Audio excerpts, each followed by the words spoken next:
Hi, I am speaking very long distance across time and space and oceans and continents with Tracey O'Neill in Australia. Hi, Tracey. Hi, Dana. How are you? I'm good. Where are you exactly right now? I'm in my office in Melbourne, Victoria, Australia.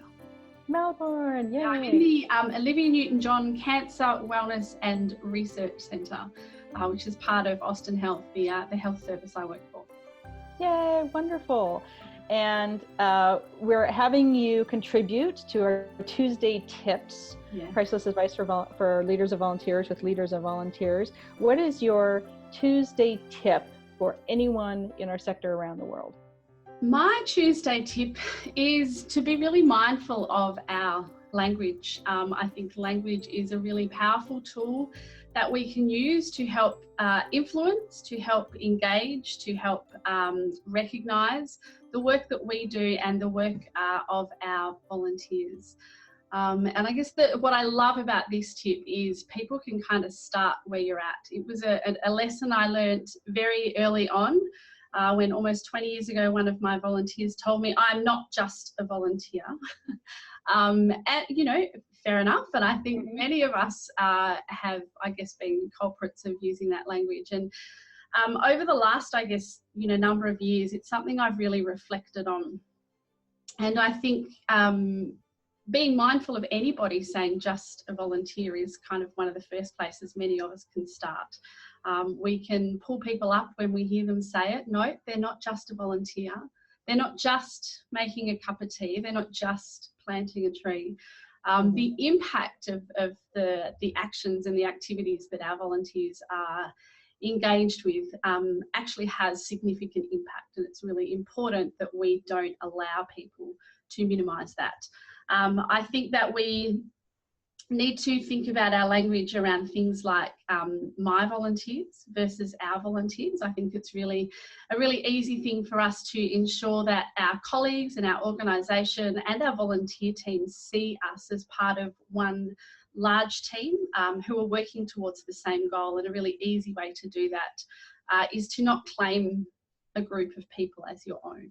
They are their own people. They're here for their own motivations and goals, but they're also here to achieve something for your organisation.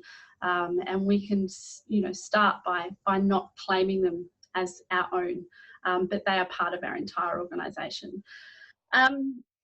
One of the things that I have done in my organisation is start referring to our volunteers as part of our workforce.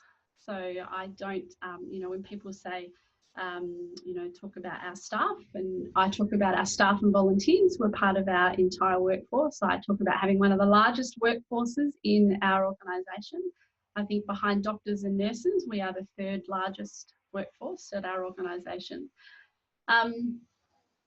And I think one of the really important things that I have come to learn over the last couple of years is to start to describe myself by what I do, not by the job title I'm given, because I think very often in our sector, people aren't given a title that reflects the work that we're expected to do and the outcomes that we have. We're often, we're coordinators or administration officers. Sometimes we're actually a completely different profession, and working with volunteers is just a bit of an add-on.